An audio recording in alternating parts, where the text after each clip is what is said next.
Bienvenido a nuestra serie Larry Young, el director de producto en la compañía Phonolonic.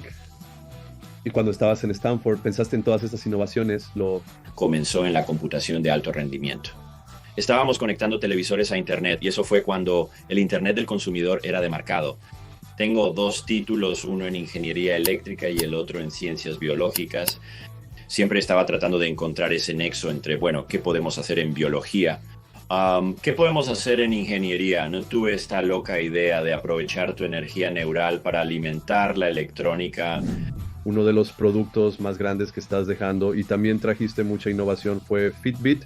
Creo que lo primero fue esta tendencia del yo cuantificado. El primer Fitbit no tenía interfaz de usuario, solo lo enganchabas, era una banda simple que te ponías y todos esos LEDs te indicaban tu progreso hacia tu objetivo. Si tu objetivo eran 10.000 pasos, entonces un LED se encendería si estás al 25% del camino, tres se encenderían si estás al 75%. Y eso era todo, no había botones que presionar. Y luego ibas a tu teléfono inteligente para obtener tus datos. Esta era una interfaz de usuario mucho mejor para mirar tus datos, interactuar con ellos. ¿Qué es Phononic? Me gustaría escuchar de ti.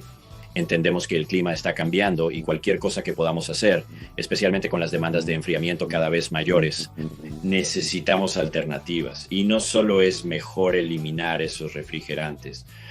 Los hidrofluorocarbonos son 2000 veces más dañinos para el medio ambiente que el dióxido de carbono 2. Phenonic construye dispositivos de enfriamiento de estado sólido. Esta tecnología de estado sólido puede reemplazar la forma convencional de refrigeración y enfriamiento, que utiliza compresores de vapor de hidrofluorocarbono.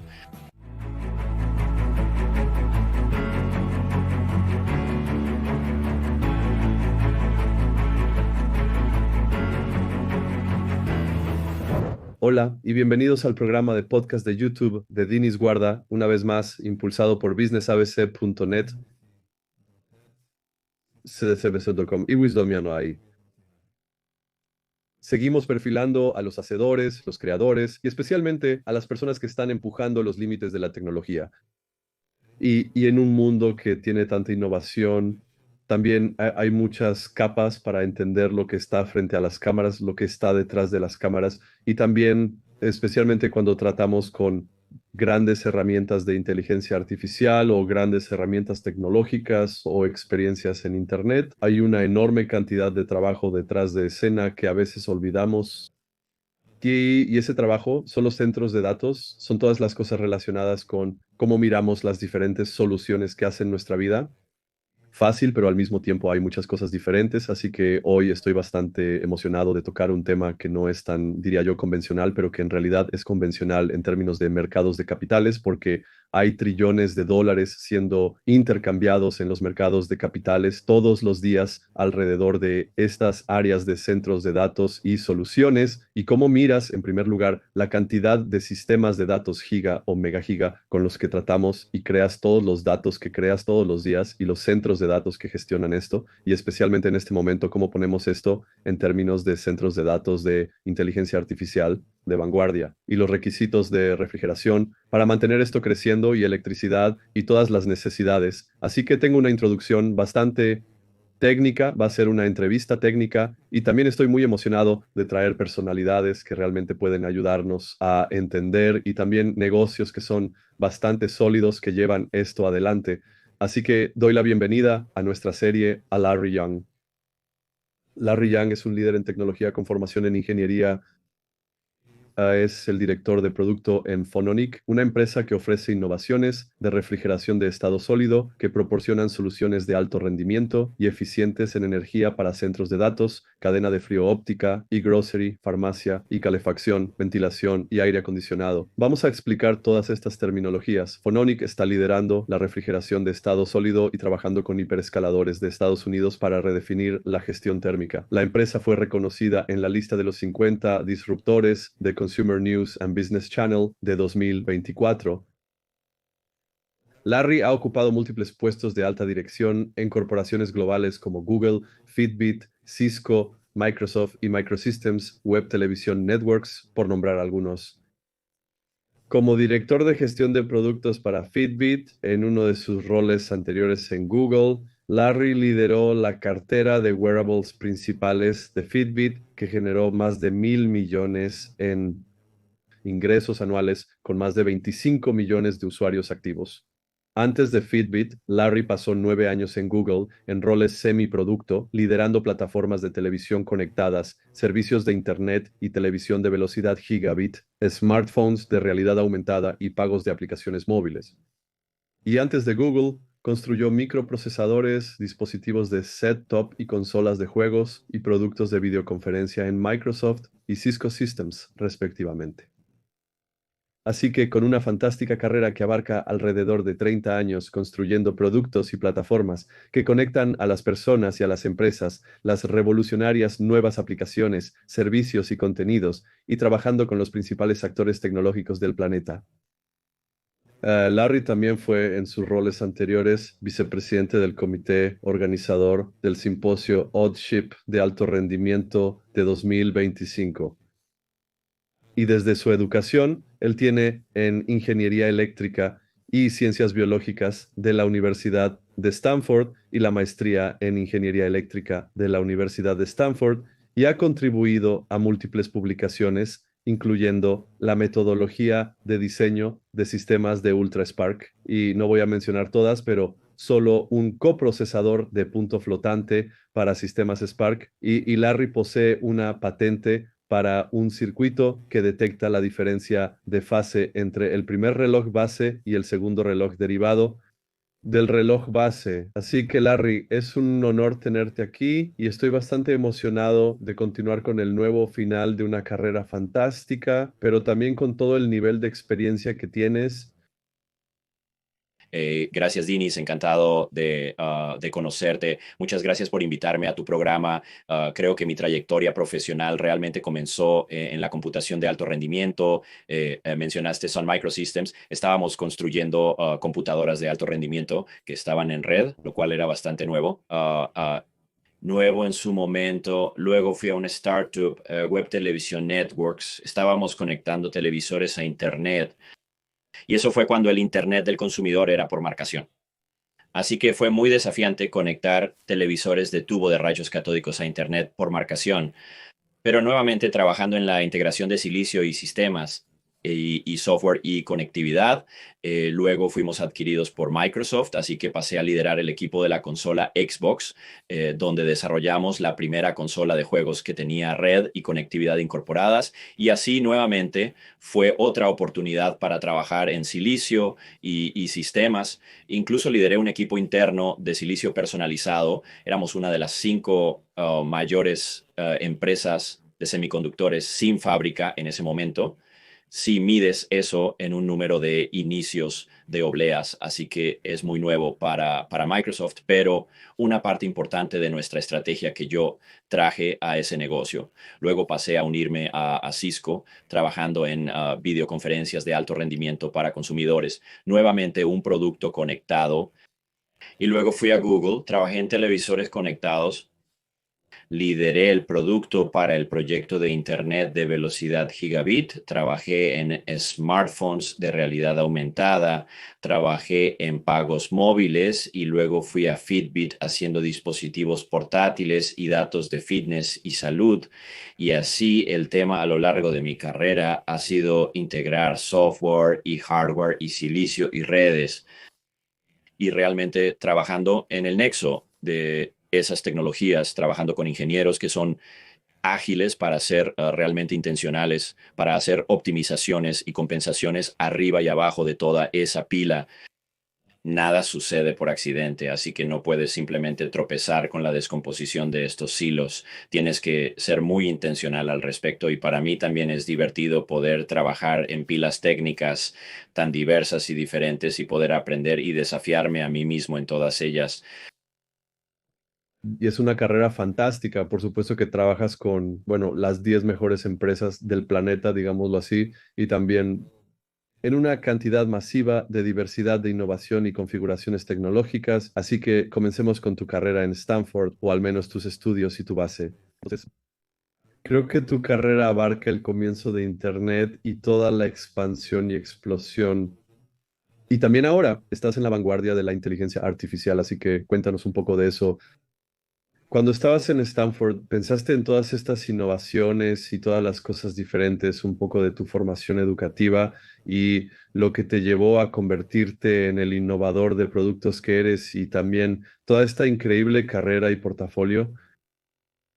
Sí, creo que cuando yo, mi padre era ingeniero y él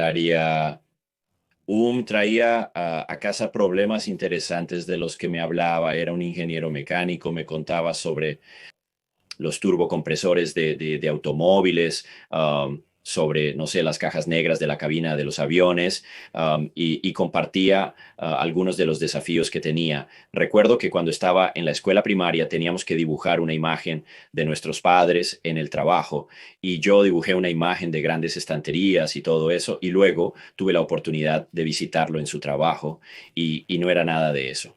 Estaba sentado en un cubículo, había un laboratorio, había pizarras blancas por todas partes, era simplemente increíble esa rica interacción u ambiente en el que trabajaba. Incluso tuve un placer de hacer un trabajo de verano en su empresa, era en una empresa aeroespacial, Honeywell, llegué a trabajar con la programación de la computadora X11 780. Estaba escribiendo software para lo que creo que resultó ser el F-35, pero en ese momento tenía algún nombre en código que no puedo recordar. Fue hace mucho tiempo. Y así. Y otro trabajo de verano que tuve fue en Xerox y pude jugar con el Xerox Alto, el predecesor del Mac, y la interfaz del mouse y la interfaz gráfica de usuario, y eso fue muy divertido. Así que solo me expuse a problemas técnicos y luego realmente moldeando mi educación alrededor de eso. Entonces, como mencionaste, Nino, tengo dos títulos, uno en ingeniería eléctrica y el otro en ciencias biológicas. En realidad, comencé queriendo ser médico, así que comencé a tomar todas las clases de biología, pero luego me topé con las computadoras y simplemente me enamoré de eso. Pero siempre, incluso entonces, estaba tratando de encontrar ese nexo entre, bueno, ¿qué podemos hacer en biología? ¿Qué podemos hacer en ingeniería? Tuve esta loca idea de aprovechar tu energía neural para alimentar la electrónica y creo que finalmente estoy empezando a ver a algunas personas hacer eso. Eso estaba un poco adelantado a mi tiempo en ese momento. Una de mis clases favoritas fue aprender cómo el cerebro se comunica con tus diversos órganos sensoriales, específicamente en torno a la visión y todo el preprocesamiento que realmente ocurre en el ojo, en estas células nerviosas a lo largo del camino hacia el nervio óptico antes de que incluso llegue al cerebro. Eso fue fascinante. Aprender y simplemente traer esa mentalidad de ingeniero. Y sabes, incluso uso el término preprocesamiento. No creo que los biólogos usen ese término allí. Entonces, como dije, me enamoré de las computadoras y realmente cuando hice mi programa de maestría allí, comencé a tomar clases sobre arquitectura de computadoras y aprendí sobre cómo optimizar conjuntos de instrucciones. Y eso fue en la época de el auge de la computación de riesgo, simplificando realmente el procesador y poniendo más trabajo en el lado del software. Y al simplificar un procesador puede ser mucho más flexible, correr mucho más rápido y dejar que el software haga toda la personalización.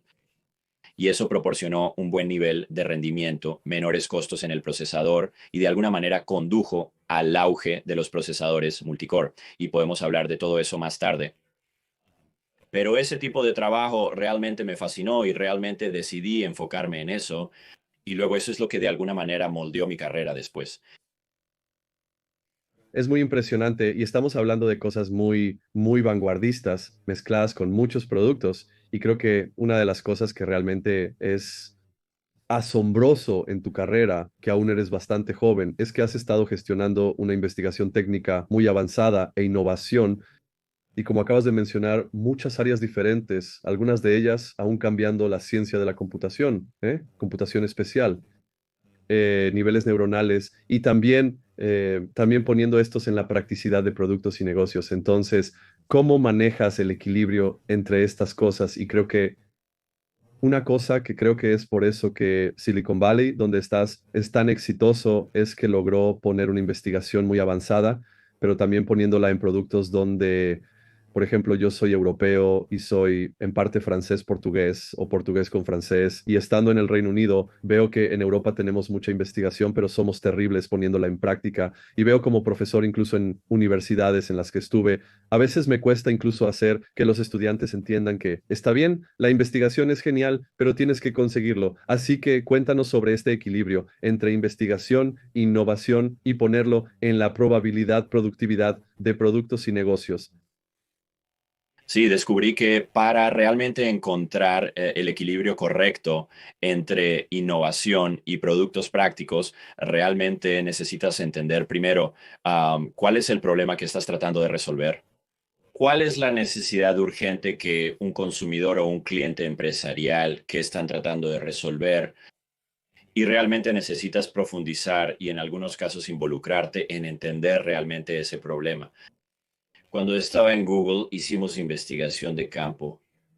Estaba en el equipo de pagos móviles y realmente íbamos a excursiones de campo a Indonesia y seguíamos a las personas durante su día y observábamos cómo pagaban su factura de gas o su factura de electricidad, o compraban víveres y recargaban su plan de datos.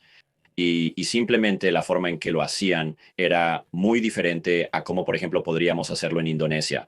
Por ejemplo, todo se trata de ir a una tienda de conveniencia. Hay una tienda de conveniencia en cada cuadra y vas allí y hay un chico detrás de un mostrador o una chica detrás de un mostrador y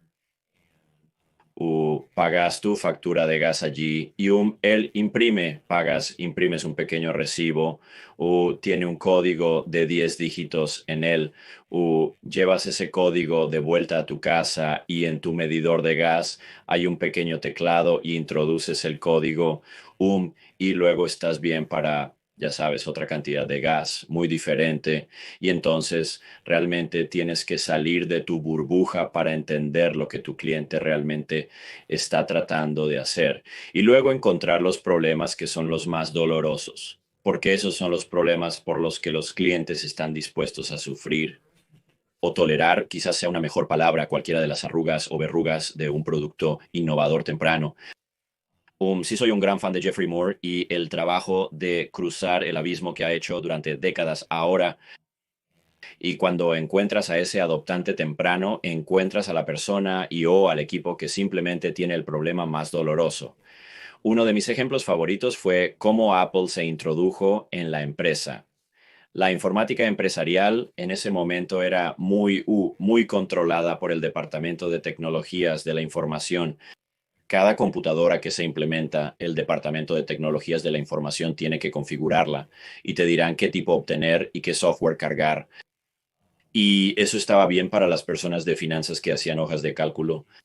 Pero había un departamento, el departamento creativo de marketing, que simplemente no podía usar una PC. El software simplemente no era lo suficientemente bueno. Y así Apple encontró una manera de obtener su producto allí. Estaba a un precio asequible, por lo que los guardianes de tecnologías de la información no podían decir que no. Un, y era casi como una pequeña cosa de marketing guerrillero, donde el equipo creativo de repente comenzó a usar todas sus Macs y eran mucho más productivos y estaban liberados del Departamento de Tecnologías de la Información. Y esta es toda la inspiración detrás de su comercial de 1984, simplemente estar liberado de tu Departamento de Tecnologías de la Información, y allí simplemente entendieron el problema, encontraron el segmento de mercado que tenía un problema muy doloroso, que estarían dispuestos a saltar aros y contrabandear computadoras a la oficina o lo que sea para resolver su problema. Así que intenta encontrar esas oportunidades y luego comienza a mirar tu tecnología. ¿Qué tienes? ¿Qué falta? Y luego da forma a eso. No estés en una torre de marfil y pienses que sabes lo que es correcto y construye algo genial y luego encuentra un mercado para eso. Necesitas esa cosa genial que construiste y luego lo último es simplemente no tener miedo de iterar. Así que uno de los aspectos culturales del Valle de Silicona es no tener miedo a fracasar. 9 de cada 10 startups o algo así fracasan. Y en algunos casos, los emprendedores son recompensados por fracasar porque eso demuestra que tomaron un riesgo. Y eso. y ellos aprenden algo. Así que no tengas miedo de lanzar un producto u obtener esa retroalimentación, obtener la retroalimentación real del cliente. Lo que los clientes realmente hacen es mucho más valioso que lo que dicen que harán. Así que pon el producto en sus manos, ve cómo lo usan, ve si no lo usan, intenta entender por qué y luego itera eso y mejora en eso. Así que realmente es solo entender lo que el cliente quiere y adaptar tu innovación hacia eso y no tengas miedo de lanzar e iterar. Sabiduría y palabras muy importantes. Y creo que irónicamente es una de las cosas en las que creo que todos estos estadounidenses y rusos del sur han estado liderando en esto. Creo que el resto del mundo está completamente obsesionado con el fracaso y las pruebas y la colocación de productos. Realmente es un gran desafío y creo que incluso con otras cosas, y eso me lleva a mi última pregunta, pero quiero destacar, y sé que también eres un mentor, y creo que para las personas que nos escuchan, y tengo muchos estudiantes y universidades donde colaboro, incluso decanos y vicerrectores, creo que este tipo de narrativa está fallando en todo el mundo. No es solo Europa, es mundial. Creo que este es un gran desafío para la economía mundial y es por eso que los Estados Unidos o especialmente Silicon Valley crearon a los jugadores que juegan, porque hay un gran sentido de innovación, pero también prueba y falla y avanza. Y creo que para nosotros en Europa, y quiero compartir esto, es interesante compartir contigo, pero crecí tanto mi parte de la familia que es portuguesa y parte de su francés, probablemente incluso peor, es ser un emprendedor, es considerado ser una fiesta, e incluso en el Reino Unido, donde estoy basado, no es tan fácil, así que es algo así como este tipo de qué es este hombre, y por supuesto está estudiando en Stanford, que probablemente fue una de las universidades más vanguardistas, si no la más, al menos en términos de porcentaje de innovación y también productos, pero solo quiero destacar esto. Y muchas gracias por mencionar esto, porque es algo que creo que deberíamos gritar al mundo, especialmente para los jóvenes, y tenemos miles de millones de personas. Mi esposa es en realidad una profesora universitaria en su escuela de negocios, enseñando emprendimiento y su clase de emprendimiento es un requisito para todos los estudiantes de negocios. Y su mantra es que incluso si te vas a trabajar para una gran empresa, se espera que seas emprendedor en pensar en lo que necesita un cliente, cuál es una nueva oportunidad de producto, cómo probar y aprender y todo eso. Así que eso está en el agua, en el aire aquí. Sí, me alegra que esto sea, creo que desearía que tuviéramos más de esto en Europa.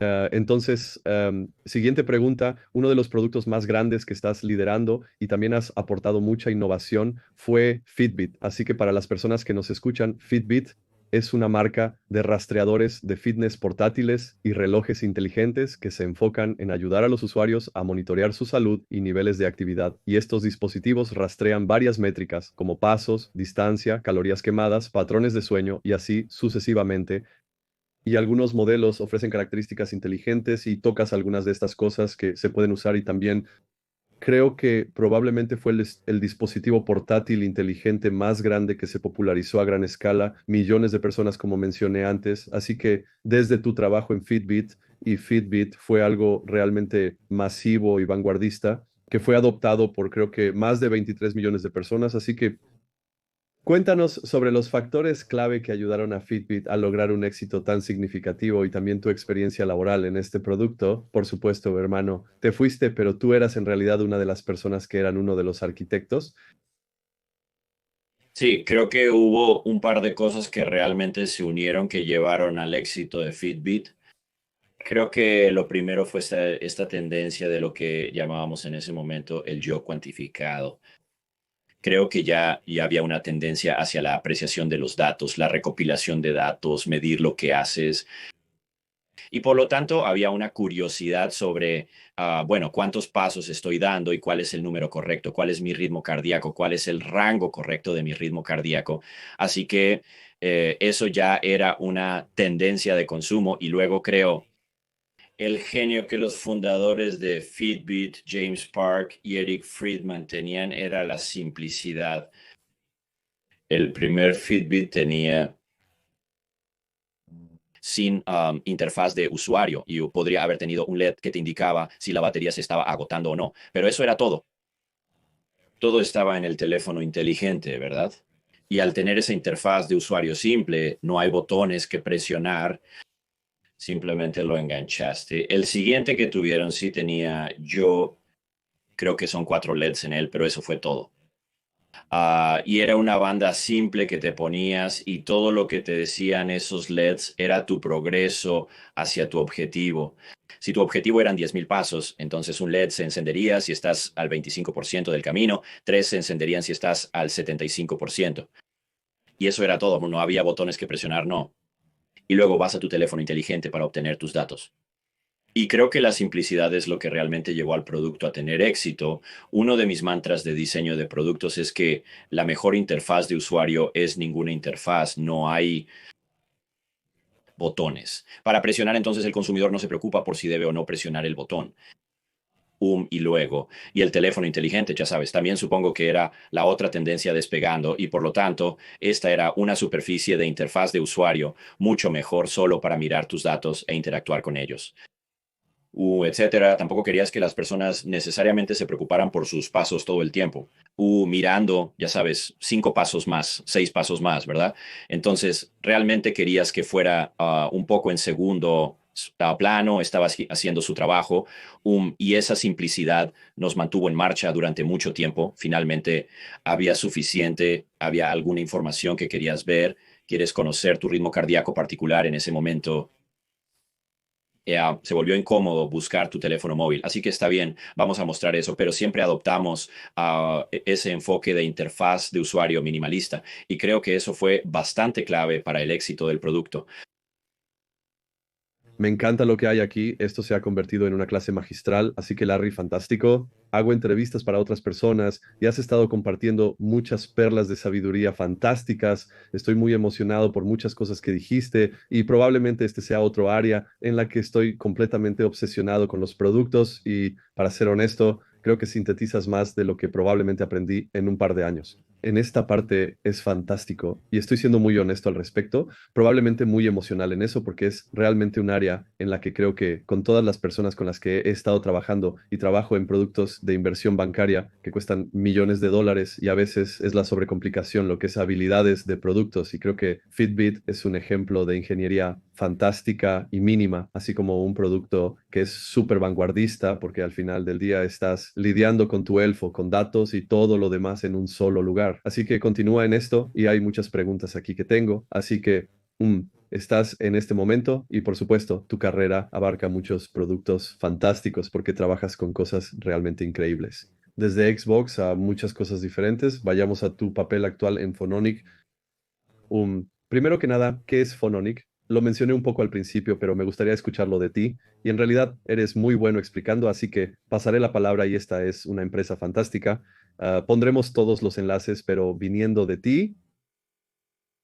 Sí, Phononic construye dispositivos de enfriamiento de estado sólido. Utilizamos un material llamado material termoeléctrico. Ese es un material que tiene una propiedad en la que si aplicas una corriente eléctrica, un lado se calienta y el otro se enfría. Y si inviertes esa corriente, el otro lado se calienta y el otro lado se enfría. Piénsalo como una mini bomba de calor sin partes móviles. Así que construimos estos chips. Construimos los subsistemas que lo rodean. También tenemos control de software. Tenemos una nube de IoT a la que podemos enviar datos para analizar la eficiencia energética, la utilización, los estados de error y todo eso. Así que tengo algunos ejemplos aquí. Voy a ver si puedo hacerlo funcionar aquí y mi fondo virtual aquí. Así que aquí arriba hay un ejemplo de algunos de los componentes. Puedes ver que son muy pequeños. Es del tamaño de un grano de arroz. Así que podemos hacer unos muy pequeños. Estos los pondríamos encima de los láseres en los extremos de los cables de fibra óptica para mantener los láseres frescos. Puedo hablar más sobre todo eso un poco más tarde. También hacemos unos más grandes. Este puede ir en un refrigerador. Estos son en realidad de doble pila que podemos convertir en congeladores. Y luego realmente construiremos módulos de ellos y en algunos casos los encapsularemos para que sea fácil de ensamblar y probar. Nosotros, lo que me trajo a Phenotic en realidad fue el hecho de que esta tecnología de estado sólido puede reemplazar la forma convencional de refrigeración y enfriamiento que es usando compresores de vapor de hidrofluorocarbono. Los hidrofluorocarbonos son 2000 veces más dañinos para el medio ambiente que el dióxido de carbono. 2 Y a medida que entendemos que el clima está cambiando y cualquier cosa que podamos hacer, especialmente con las demandas de enfriamiento en constante aumento para todas las demandas y casos de uso de los que hemos estado hablando, ahora más que nunca necesitamos alternativas. Y no solo es mejor eliminando esos refrigerantes, como puedes ver por lo que acabo de mostrarte, el factor de forma es extremadamente pequeño. Y por lo tanto podemos usarlo en lugares donde no puedes colocar un compresor de vapor. Es U de estado sólido, por lo que es mucho más sensible, por lo que podemos traer enfriamiento a demanda cuando lo necesitas, U donde lo necesitas, y eso resulta en un ahorro de energía también. Y hablaré un poco sobre eso en algunas de las aplicaciones. Y U, y resulta en ahorro de espacio en algunas de las tiendas de comestibles. Por ejemplo, el espacio es premium, por lo que hemos entregado soluciones que ocupan la mitad del espacio que tomaría un enfoque convencional y libera ese espacio para hacer muchas otras cosas para esa tienda. Entonces el estado sólido es sin partes móviles, ahorra espacio, enfriamiento a demanda para entregar eficiencia energética. Bueno, primero que nada, es súper vanguardista. Vamos de la teoría a la práctica. Entonces, algunas de las cosas que estás tocando y quiero ir aquí. Así que tienes este material que mencionaste que puede ser utilizado para muchas áreas diferentes. Así que desde centros de datos hasta optoelectrónica, cadena de frío que tocaste parcialmente y calefacción, ventilación y aire acondicionado. Así que un poco si puedes traer un poco de una cosa para la gente, porque por supuesto, si estás trabajando en cualquier computadora, si estás usando ChatGPT o si estás usando cualquier cosa o wearable, como mencionaste antes, necesitas este tipo de sistemas de enfriamiento y por supuesto, si usas un refrigerador o cosas así. Entonces, cuéntanos un poco sobre desde estos cuatro ángulos que ustedes han mencionado un poco de un estudio de caso probablemente de una manera corta para centros de datos, optoelectrónica y cadena de frío en particular. Ok, déjame empezar con el de la cadena de frío, y luego podemos pasar al de los centros de datos. Como el de los centros de datos es un tema mucho más largo y profundo, para la cadena de frío construimos el primer congelador de alimentos del mundo alimentado por estado sólido, y es un factor de forma de tamaño de caja. Sabes, es de aproximadamente este gran tamaño, sabes, 1,5 pies por 2,5 pies. Y cuando piensas en lo que sucede cuando haces un pedido de comestibles en línea, haces tu pedido y luego hay algún operador en una tienda de comestibles que está corriendo por la tienda haciendo las compras por ti, van a la sección de refrigeradores y toman tu leche, van a la sección de congeladores para tomar tu helado y luego lo llevan a una sala trasera a la que llaman área de preparación, y en esa área de preparación hay un conjunto completamente duplicado de refrigeradores y congeladores de alcance. Luego pondrá tu leche de nuevo en otro refrigerador. Pondrá tu helado de nuevo en otro congelador. Y todos esos congeladores y refrigeradores están funcionando las 24 horas del día, los 7 días de la semana. Y luego, cuando llegas a recoger o cuando tu trabajador independiente llega a recoger tu pedido, ese operador tiene que abrir ese conjunto duplicado de congeladores y refrigeradores, sacar tu leche, sacar tu helado y llevártelo. Cuando observas todo ese flujo de trabajo, hay dos ineficiencias mayores. Una de ellas está en el mundo de la optimización del tiempo y el movimiento de la ingeniería industrial a lo que llaman toques. Cada vez que un operador toca algo como abrir una tapa, presionar un botón, lo que sea, eso es ineficiente desde el punto de vista de la productividad laboral. Y entonces están tocando tu producto varias veces antes que tú finalmente lo obtienes. Así que ese es un problema, la eficiencia laboral. El otro es la eficiencia energética. Esa tienda puede tener solo un pote de helado siendo pedido, pero tienen esa sala llena de refrigeradores y congeladores funcionando las 24 horas, los 7 días de la semana. Enorme desperdicio de energía y enorme, enorme desperdicio de espacio. Así que lo que hemos hecho es que hemos desarrollado esta caja. Como mencioné, es una caja de tamaño bastante de escritorio y el operador ahora puede llevar esa caja al piso de la tienda, poner tu leche en una caja de refrigerador, poner tu helado en una caja de congelador, llevarla de vuelta a la sala de preparación y simplemente dejarla allí. y luego cuando llegas, ellos ruedan la caja hacia afuera y luego meten tu leche y tu helado en el maletero de tu coche. Mucho menos toques, mucho menos espacio y mucha menos energía siendo utilizada. Y así hemos implementado este producto en Sam's Club. Un par de Sam's Clubs ahora lo están utilizando en los Estados Unidos. Hay una cadena de supermercados llamada ShopRite que está en el noreste de los Estados Unidos. Han adoptado esto en varias de sus tiendas. Están viendo el ahorro de espacio, el ahorro de mano de obra y el ahorro de energía. Y todo esto es posible gracias a la tecnología de estado sólido. Podemos encenderlo y apagarlo rápidamente. Podemos mantener un control de temperatura estricto. Está conectado a IoT, por lo que operamos una nube de IoT, enviamos todos los datos allí, podemos enviarles alertas si hay una excursión de temperatura, podemos ayudarles a gestionar su energía y no hay partes móviles, por lo que definitivamente hay un ahorro en mantenimiento allí también. Pero hay otro aspecto de la cadena de frío del cual deberíamos hablar, que es la farmacia. Las farmacias minoristas de medicamentos en los Estados Unidos tienen un poco de crisis en el sentido de que la demanda de recogida de medicamentos supera el número de farmacéuticos disponibles para trabajar en estas farmacias. Y entonces hay un modelo emergente entre las cadenas de farmacias y operaciones para hacer lo que llaman llenado central. Llenar el pedido de un cliente en una instalación central para que tengas menos farmacéuticos que pueden concentrarse realmente en llenar recetas. Otro problema con los farmacéuticos en la ubicación minorista es que se distraen con los clientes que son como, oh, no puedo encontrar las papas fritas, ya sabes, y ese tipo de cosas. Por lo tanto, en una instalación central, estos farmacéuticos altamente capacitados y bien educados pueden concentrarse en hacer farmacia, asegurándose de que no haya errores, que las recetas se llenen correctamente. Y luego discúlpame, cuando las recetas se empaquetan para un cliente en particular, esas recetas se entregan a la tienda para que el farmacéutico minorista pueda verificar dos veces, verificar la identificación del cliente y luego darle su medicamento. Muchos medicamentos requieren control de temperatura. Y entonces hemos entregado nuestra solución TOTE a una tienda de comestibles en el medio oeste de los Estados Unidos llamada Meijer.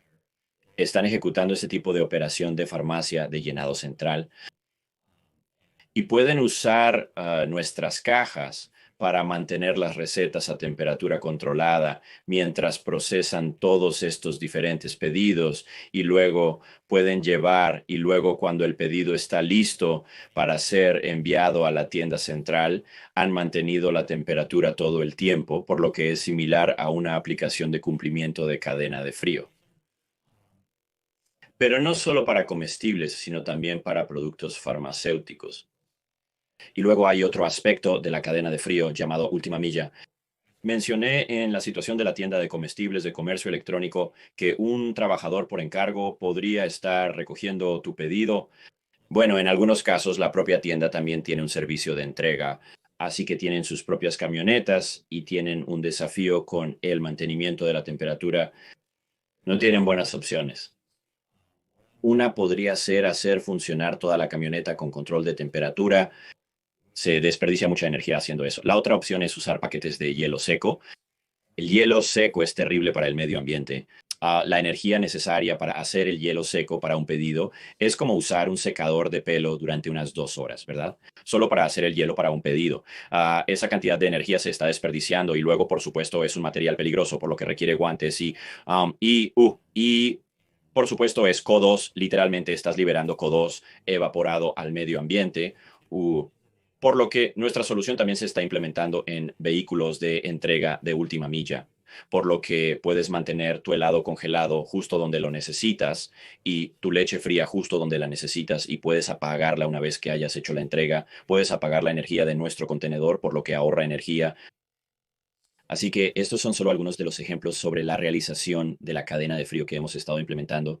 Eso es muy impresionante y mucho trabajo, así que quiero volver a los centros de datos que para mí son particularmente importantes porque, por supuesto, discutimos mucho sobre la inteligencia artificial en este programa y también estoy muy involucrado en la inteligencia artificial, así que hay muchos mitos alrededor de la inteligencia artificial y los centros de datos. De hecho, creo que fue un ex director ejecutivo de Google quien mencionó que los centros de datos de inteligencia artificial consumirán una gran parte de toda la energía de los Estados Unidos.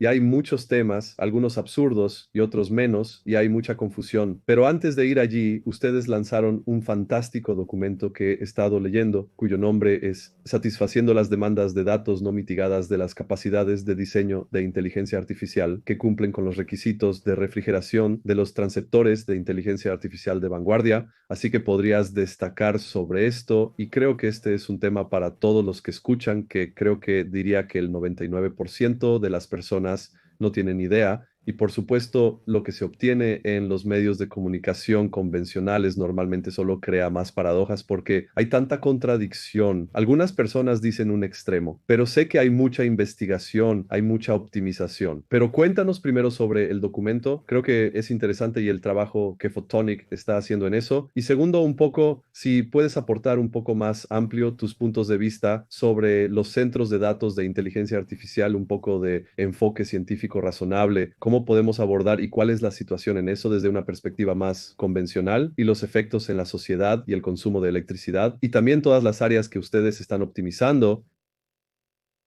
Sí, absolutamente. Creo que en el corazón de la inteligencia artificial o la computación en la nube o incluso la minería de blockchain, hay una computadora y hay dos aspectos de la computadora que son importantes para entregar su rendimiento. Uno es, por supuesto, el procesador en sí, pero eso solo no es suficiente.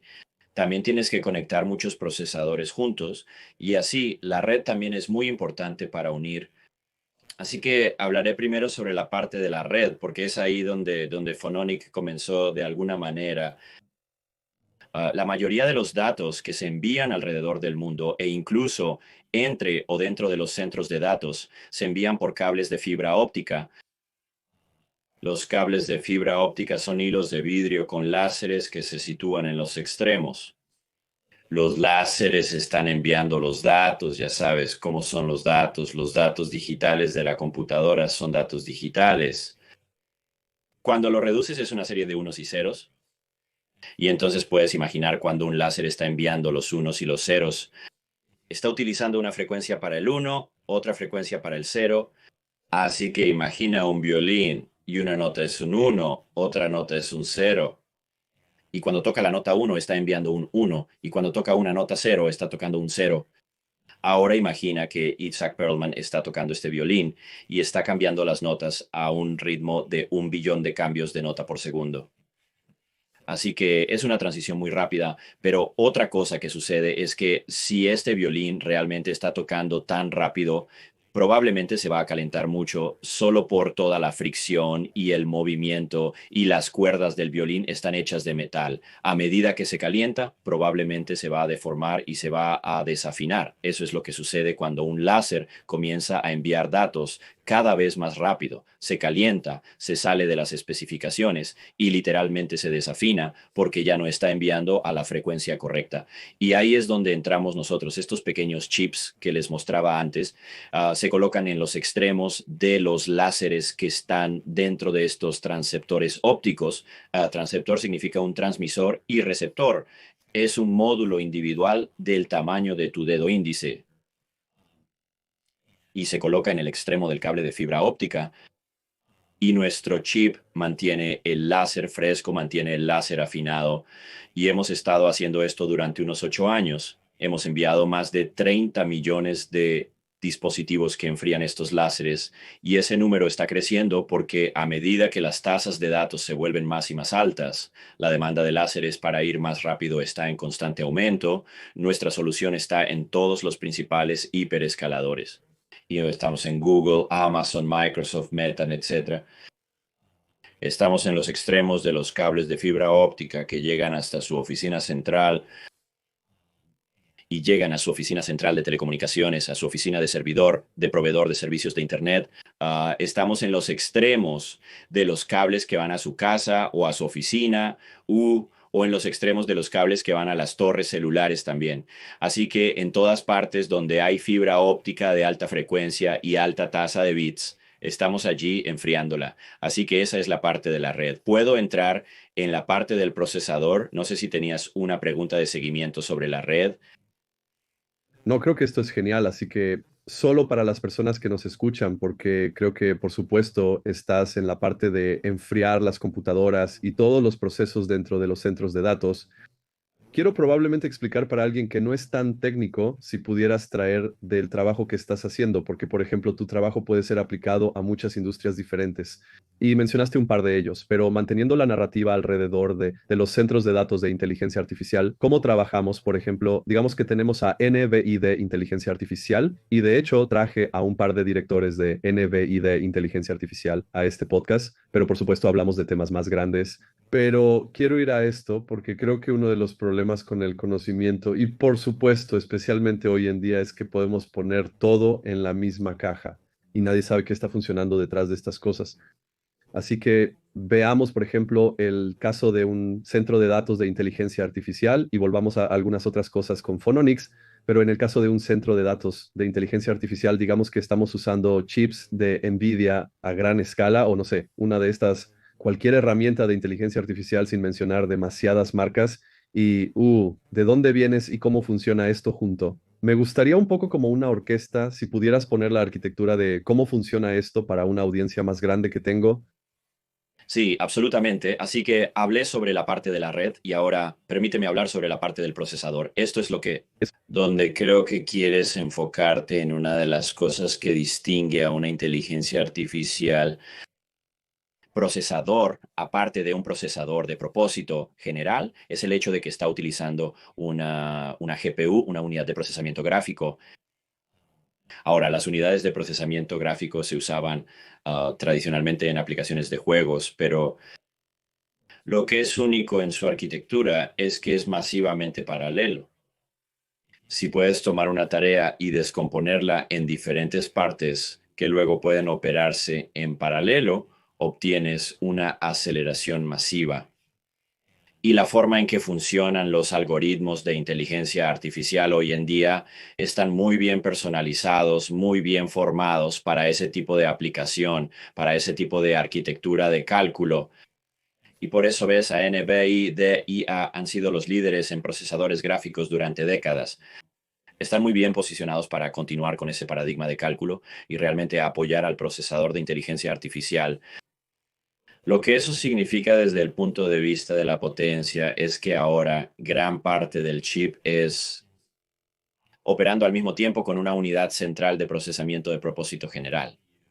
Y debido a que todo funciona en serie, tendrás una parte de él trabajando, del chip trabajando, mientras el resto del chip está esperando. Y los circuitos que están esperando no usan tanta electricidad. Bueno, en una GPU piénsalo como si fueran miles de procesadores ahora todos ocupados al mismo tiempo. Las demandas de energía y luego las demandas térmicas realmente se disparan. El módulo de chip de procesador de inteligencia artificial de hoy utiliza alrededor de 1000 vatios de electricidad, lo que significa que hay 1000 vatios de calor saliendo. Cada vatio de electricidad que entra en un centro de datos resulta en un vatio de calor que tiene que salir. Entonces, 1000 vatios es como una plancha de ropa que tiene alrededor de 1000 vatios.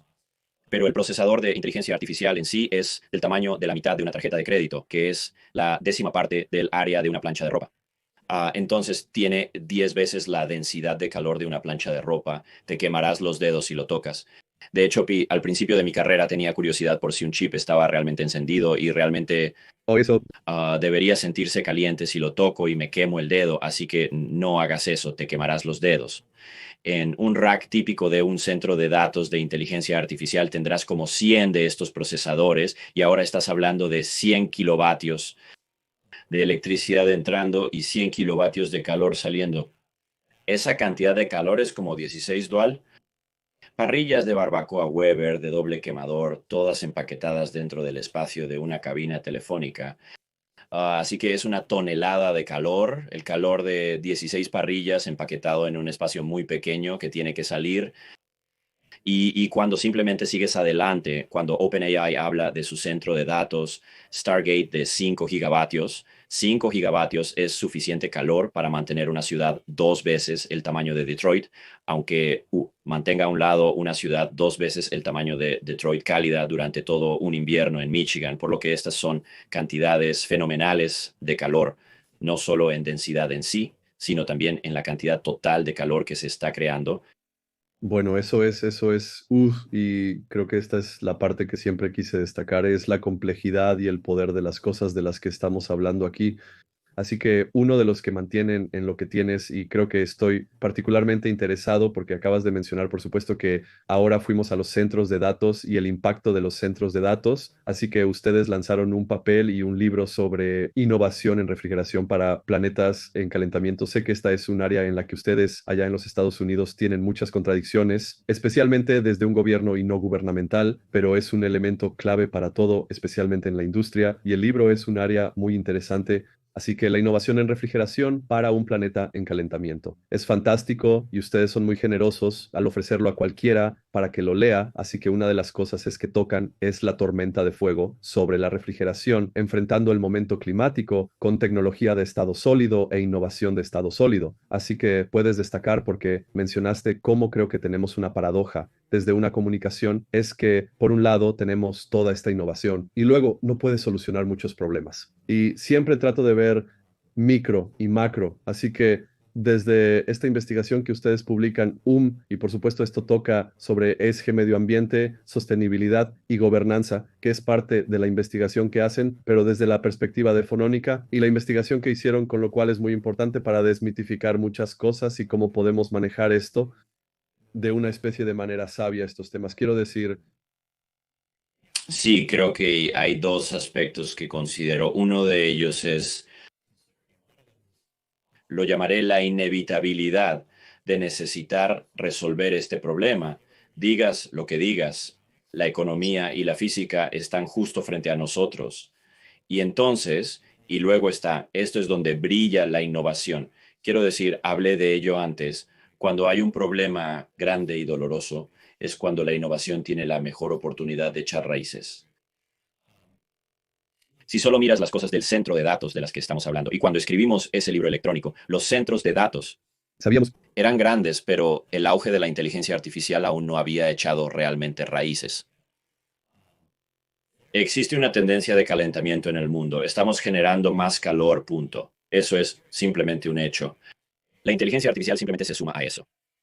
Y por lo tanto necesita haber soluciones para esto. Incluso en el mundo de la inteligencia artificial, por ejemplo, o en el mundo de los centros de datos, el 40% de toda la electricidad que entra en un centro de datos se gasta en refrigeración. Eso tiene que mejorar si los centros de datos van a ser alguna vez más eficientes. Y por lo tanto, realmente tenemos productos que hacen que la computación sea más eficiente porque podemos proporcionar refrigeración bajo demanda. No necesitamos estar enfriando demasiado las cosas. Los centros de datos de hoy están ejecutando su sistema de refrigeración líquida las 24 horas del día, los 7 días de la semana, al igual que esos refrigeradores y congeladores en la tienda de comestibles. Están funcionando las 24 horas del día, los 7 días de la semana. Es muy lento y no responde. Y entonces encuentran el componente que tiene la necesidad de refrigeración más exigente, lo ajustan para satisfacer la necesidad de ese componente y luego lo dejan solo. Y entonces la mayoría del tiempo están enfriando demasiado. El resto del sistema e incluso las cargas de trabajo a lo largo del día varían dramáticamente. Sin embargo, todavía están enfriando demasiado, incluso durante los momentos de menor actividad. Nuestra solución es pequeña, por lo que puede proporcionar enfriamiento puntual justo donde se necesita. Es de respuesta rápida, por lo que puedes encenderlo justo cuando lo necesitas. Construimos un producto que cabe en un PC de escritorio. Esto fue hace unos 7 años. Es un producto llamado Hex. De hecho, tengo uno aquí. Y es una solución de enfriamiento bajo demanda, y lo comparamos con un enfriamiento líquido tradicional. Y descubrimos que ofrece un 40% más de rendimiento de cálculo por joule de energía que se gasta. Y entonces creo que estos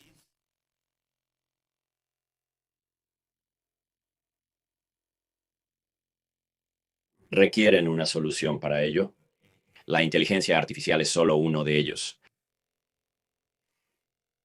Fantástico y muy directo en esta área.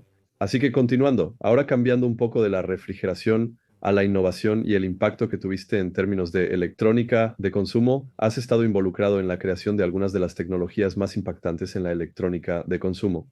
Mencionamos sobre Fitbit, pero también has estado involucrado en smartphones de realidad aumentada y plataformas de televisión conectadas que mencionaste antes. Entonces, ¿cómo ves esta evolución de todas estas tecnologías que utilizan todos estos chips y toda esta energía y todas estas diferentes partes y el trabajo que estás haciendo ahora convergiendo en Phononic para impulsar aún más la innovación? Pero ¿cómo ves esto avanzando? Porque, por supuesto, mencionaste, incluso el documento que acabas de resaltar todavía está en el principio. Ahora con la inteligencia artificial, esto se está multiplicando por miles y miles de millones y hay un crecimiento exponencial. Así que quiero ver cómo ves este crecimiento exponencial desde una perspectiva de tecnología, energía e innovación y cómo podemos poner todo esto en equilibrio. Sí, creo que lo increíble de los productos de consumo es el impulso por diferentes factores de forma y cómo la innovación ha satisfecho la necesidad de diferentes factores de forma. Entonces, hace más de 100 años, Sears, Roebuck and Company, ahora una empresa en quiebra, tenía un catálogo de pedidos por correo. Probablemente fueron la primera empresa de comercio electrónico hace más de 100 años. En su catálogo vendían un motor y el motor tenía diferentes accesorios. Tenía un accesorio de mezcladora, tenía un accesorio de licuadora, tenía un accesorio de exprimidor, y eso es porque los motores eran caros y difíciles de fabricar. Hoy no puedes imaginar, y sabes, ahora tenemos ya sabes, una licuadora de inmersión, una licuadora regular, nuestra propia batidora, batidora de mano, exprimidor. Probablemente tengamos 5 de estos electrodomésticos ahora por probablemente menos que el precio ajustado por inflación de ese motor original de múltiples accesorios. Y eso es porque la tecnología del motor, ha evolucionado increíblemente durante 100 años y ha satisfecho las demandas para los consumidores. Otro gran ejemplo es el teléfono móvil, ¿verdad? Entonces, las computadoras solían llenar una habitación, y ahora tienes varias computadoras a tu alrededor. Probablemente estamos hablando en una, pero luego tenemos una de estas en nuestro bolsillo y estamos usando una de estas en nuestra muñeca. Y sabes, si solo vas por la casa, probablemente no te diste cuenta, pero hay todas estas computadoras invisibles, todo, todo, todo a tu alrededor, y eso. La demanda de factor de forma ha impulsado mucho de lo que a lo que es lo que está pasando aquí en innovación informática, y creo que la refrigeración está ahora en ese momento, justo ahora el viejo yo, no sé cuántos años tiene el compresor de vapor, está en una encrucijada. Creo que hay dos problemas. Uno es el problema del refrigerante hidrofluorocarbono. Ahora se reconoce como un material tóxico que debemos eliminar de nuestro uso, al igual que eliminamos los fluorocarbonos para salvar el ozono. Eliminaremos los hidrofluorocarbonos para salvar el planeta, y eso está sucediendo y eso no se va a revertir. Pero creo que el otro desafío, la sostenibilidad, no es suficiente. También tienes que resolver un problema real del consumidor. Y creo que el problema real del consumidor es si piensas en todas las cosas en tu casa que necesitan enfriamiento, tu maquillaje, tu leche materna, tu Ozempic, todas estas son cosas que necesitan refrigeración. Y en este momento solo hay un lugar donde puedes guardarlas, y eso es en el refrigerador de tu cocina. Algunas de esas cosas son bastante personales. Y el refrigerador de la cocina es un lugar algo público. Si tienes invitados para una noche de póker o para tu club de lectura y quieren tomar algo, van a ir a tu refrigerador y van a ver, oh, ¿qué tienes? ¿Qué es esto?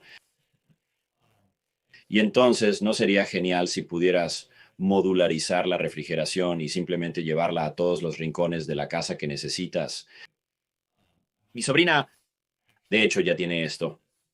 Ella usa maquillaje que requiere control de temperatura. Existen estos pequeños refrigeradores de maquillaje alimentados termoeléctricamente que colocas en el mostrador de tu baño para guardar tu maquillaje. Y así estamos comenzando a ver esa tendencia de la evolución de los formatos de refrigeración debido a la demanda del consumidor. Y el buen y viejo compresor de vapor de 100 años simplemente no está equipado para satisfacer esa necesidad. Sí, y apenas estamos comenzando. Hay mucho trabajo que está saliendo de allí, así que eres un líder en tecnologías de alto rendimiento y has tocado un poco ahora sobre la innovación que es necesaria para mantener este camino y velocidad. ¿Qué crees que será el próximo gran avance que veremos en los campos de esta área, especialmente en energía sostenible y tecnología o refrigeración y las partes sostenibles, pero también en juntar esta orquesta? Porque creo que el mayor desafío y probablemente las empresas como la tuya es la capacidad de encontrar el equilibrio, porque a medida que obtenemos más consumo, la inteligencia artificial, si los centros de datos de computación en la nube consumirían mucha energía. Ahora estamos hablando de niveles muy grandes. Y no es solo eso, porque incluso ahora mismo, como mencionaste, un refrigerador, un sistema térmico, muchas de las cosas que ustedes están gestionando, todo esto consume y hay datos integrados así. Y también hay un concepto, por supuesto, de gemelos digitales que están integrados. Pueden tener un gemelo digital para esto. Y sé que por lo que he estado estudiando, creo que el gemelo digital se puede usar con inteligencia artificial, LMS, para entender y medir todos estos sistemas de refrigeración e integrarlo. Así que me gustaría ver, especialmente, vemos estos niveles de innovación y qué estás haciendo en estas direcciones. Sí, creo, las demandas de refrigeración y energía son reales. Hablaste de gemelos digitales.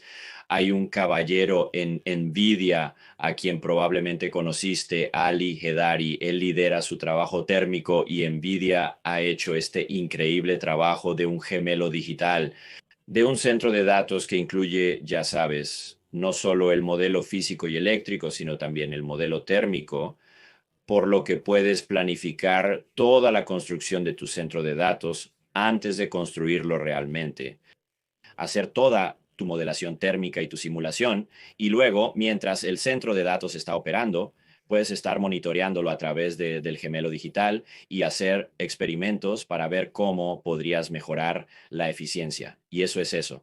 Eso es increíble, es un gran problema la gestión térmica de un centro de datos, y lo que NVIDIA está aportando para resolver ese problema es verdaderamente asombroso. Creo que en general tú sabes dónde viene el problema, la innovación, incluso en estos teléfonos móviles. Hay desafíos térmicos y probablemente hayas experimentado que tu teléfono se calienta en tu bolsillo debido a alguna situación de descontrol térmico. Cuando desmontas este teléfono verás que hay disipadores de calor y aletas. Hay otra empresa que está construyendo un ventilador micro basado en sistemas microelectromecánicos que realmente puede soplar aire, cantidades muy pequeñas de aire, pero pequeñas cantidades de aire en un factor de forma muy, muy pequeño que realmente puede, lo siento, que realmente puede mover el aire en el factor de forma muy pequeño. Así que esa es otra innovación que está ocurriendo. Y luego, por supuesto, estamos nosotros, creo, porque podemos responder rápidamente, podemos proporcionar refrigeración receptiva en espacios muy únicos y podemos encenderla y apagarla para enfriar diferentes componentes dentro del centro de datos. Creo que hay otra área que es una conversación más larga, pero existen diferentes circuitos de líquido dentro de un centro de datos y esos circuitos de líquido necesitan operar a una temperatura particular. Y eventualmente ese circuito tiene que intercambiar su calor con el aire libre. Entonces, cuando miras una foto de un centro de datos desde el exterior, ves estas enormes torres de enfriamiento. Estas torres tienen dos desafíos hoy en día. Los peores son los que utilizan compresores de vapor de hidrofluorocarbonos. Y esos usan una cantidad increíble de refrigerantes, de hidrofluorocarbonos que se fugan y necesitan recarga y todas esas otras cosas terribles, por lo que generalmente se considera terrible y están comenzando a eliminarlos, pero lo siguiente que verás es que a veces verás estas torres de enfriamiento emitiendo vapor, y eso es porque estos son enfriadores evaporativos. En realidad están rociando agua sobre estos elementos calientes y luego el vapor de agua se evapora. Eso usa una cantidad increíble de agua. Hablamos mucho sobre el uso de electricidad, pero el consumo de agua de un centro de datos es otro gran desafío. Y así, si podemos aumentar la temperatura por cada grado de aumento de esa temperatura del líquido, de la temperatura del bucle líquido, hay una disminución del 2 al 3% en la energía total y una reducción en el consumo total de agua también. Y así, al usar nuestra tecnología,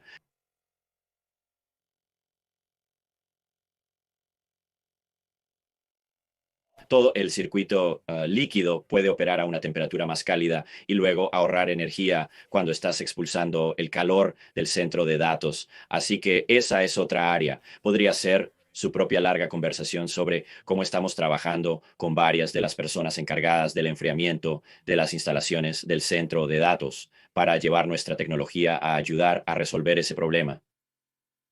Y ese es un gran negocio que creo que que va a aumentar. Y creo que, como mencionaste, hay electricidad en el agua y necesitamos innovación de los sistemas de enfriamiento, pero también de la arquitectura que tenemos detrás de eso. Así que mis últimas dos preguntas, sé que ha sido una especie de maratón y es bastante técnico, pero es un conocimiento increíble que está aquí. Así que eres el vicepresidente del Simposio de Chips Extraños en Barcos de Alto Rendimiento. Así que en este papel, por supuesto, tienes mucha innovación, especialmente en la industria de los semiconductores, y el otro día Alimenta Todo, y mencionamos a Nvidia, pero también a Cisco, de todas las diferentes tecnologías. Diría que toda la tecnología que usamos en cualquier parte del mundo. Así que cuéntanos un poco sobre el simposio de barcos de alto rendimiento y algunas de las innovaciones que estás viendo salir de esto y lo que quieres compartir aquí con nuestra audiencia, algunos aspectos destacados que podrías querer compartir.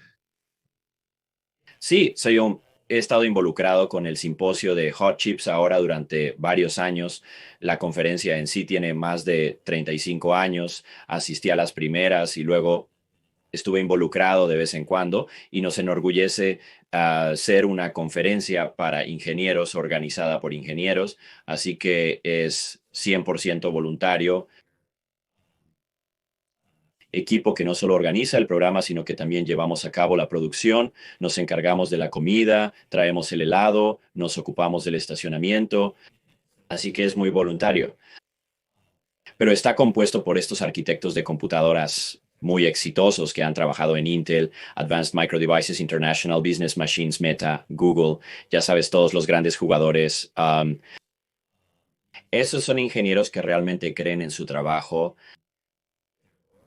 pero más importante aún, creen en la importancia de compartir el trabajo entre nuestras comunidades para que podamos construir a partir de todas nuestras ideas y seguir innovando. Esa es otra cultura en Silicon Valley, es que nos gusta compartir nuestras ideas.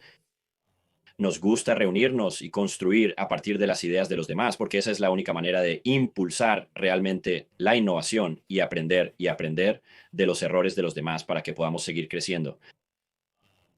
La tendencia que he visto en esta conferencia ha sido increíble. Al principio todo era sobre procesadores para computadoras personales. Eso era algo así como la moda en ese momento. Luego estaciones de trabajo de computadoras con procesadores de un solo chip que se transformaron en procesadores de múltiples núcleos. A medida que la ley de Moore avanzaba, podemos empacar más núcleos de procesador reales en un pedazo de silicio. Comenzamos a incorporar otras partes del sistema en el silicio. Y luego recuerdo una charla de NVIDIA, probablemente fue Jensen quien dio esta charla, quizás hace 15 años, sobre cómo la GPU era un cambio de juego como una computadora de propósito general, porque muchas de estas cargas de trabajo podrían paralelizarse, como mencioné antes, y la GPU es perfecta para eso. Y esos fueron los primeros días de procesamiento paralelo masivo. Y fue una bandera bastante audaz eso, que plantaron en ese momento. Pero ahora sabes que estaban completamente en lo correcto. La carga de trabajo de la inteligencia artificial siendo masivamente paralela y la GPU perfectamente adecuada para eso. Así que esa tendencia fue, diré, predicha en la conferencia Hot Tips hace varios años. Y el programa del año pasado fue principalmente un tema de inteligencia artificial. Espero que el programa de este año también lo sea. Bueno, nos guiamos por las presentaciones. Invitamos a los autores a presentar trabajos de los que están interesados o que creen que nuestro público estará interesado. Así que es una mezcla de documentos de empresas, así como de documentos académicos. Es de los Estados Unidos. Hemos tenido presentadores de China. Hemos tenido presentadores de Europa. Sabes, hay innovación allí. Así que enviarán y vendrán a presentar su trabajo. Y nosotros, sabes, como dije, probablemente será en su mayoría inteligencia artificial, probablemente tres cuartos inteligencia artificial. Nos gusta reservar algo. Nos gusta mantener una cuota para no inteligencia artificial. De lo contrario, simplemente se convertiría en un show de inteligencia artificial y así tendremos procesadores integrados o procesadores de red y a veces tenemos temas interesantes sobre procesadores programables o algún documento de software o incluso un documento de gestión térmica. Así que va a ser otra gran conferencia. Tuvimos una asistencia récord el año pasado. Esperamos continuar eso y romper ese récord nuevamente este año. Es en finales de agosto en vivo, en persona, en Stanford y la Universidad de Stanford en California. Y también está disponible en streaming en línea. Felicidades, es una investigación fantástica y grandiosa y viene con muchas soluciones y me encanta el hecho de que es una industria basada en la comunidad, que creo que es clave para todo. Estamos haciendo eso y un poco para concluir, aunque todavía tengo muchas preguntas, creo que podríamos hacer una segunda toma más técnica.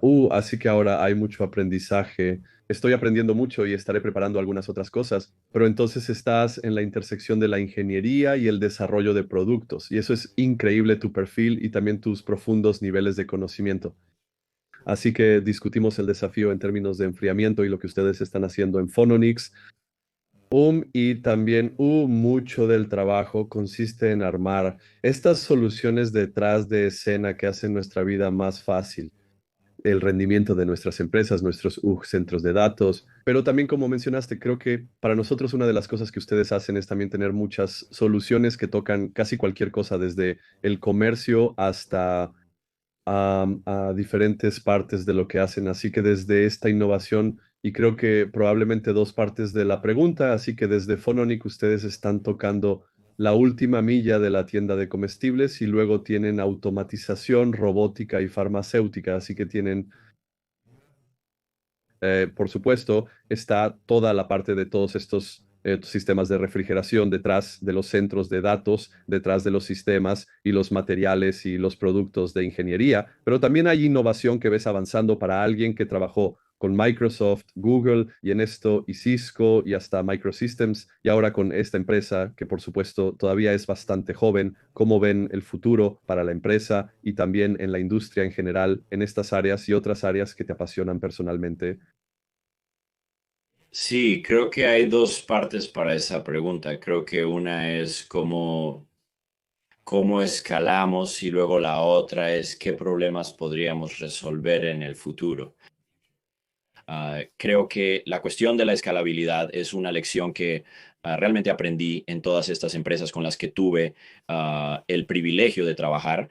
No es suficiente solo tener una buena idea y luego resolver ese problema. Si realmente quieres hacer un impacto, tienes que averiguar cómo escalar eso, escalar esa solución. Y hay varias formas de hacerlo, ¿sabes? Construir una plataforma de software o sí, un ecosistema sería la forma correcta de hacerlo para si estás construyendo un producto de software. Creo que cuando estás construyendo un producto de hardware, nuestra lección que aprendimos temprano en los primeros tiempos es que no podemos construir cada producto que puede usar nuestra tecnología. De hecho, intentamos hacer eso. Tenemos nuestra pequeña instalación en Durham, Carolina del Norte, y simplemente no podemos hacer eso. Hay otras empresas que simplemente son mucho mejores para entender a sus clientes, definiendo productos para esos clientes, construido distribuyendo en esos y vendiendo a sus clientes. No podemos ser todas esas cosas, por lo que hemos adoptado un modelo de licencia. Ahora donde construiremos los chips termoeléctricos, no solo los chips, sino todo el subsistema alrededor de él. los intercambiadores de calor, el software de control, el software en la nube, y lo licenciaremos a diferentes empresas. Así que permíteme hablar sobre el ejemplo de Tote. Por ejemplo, para la cadena de suministro en frío, hay clientes que quieren una Tote diferente, quieren una que sea un poco más alta.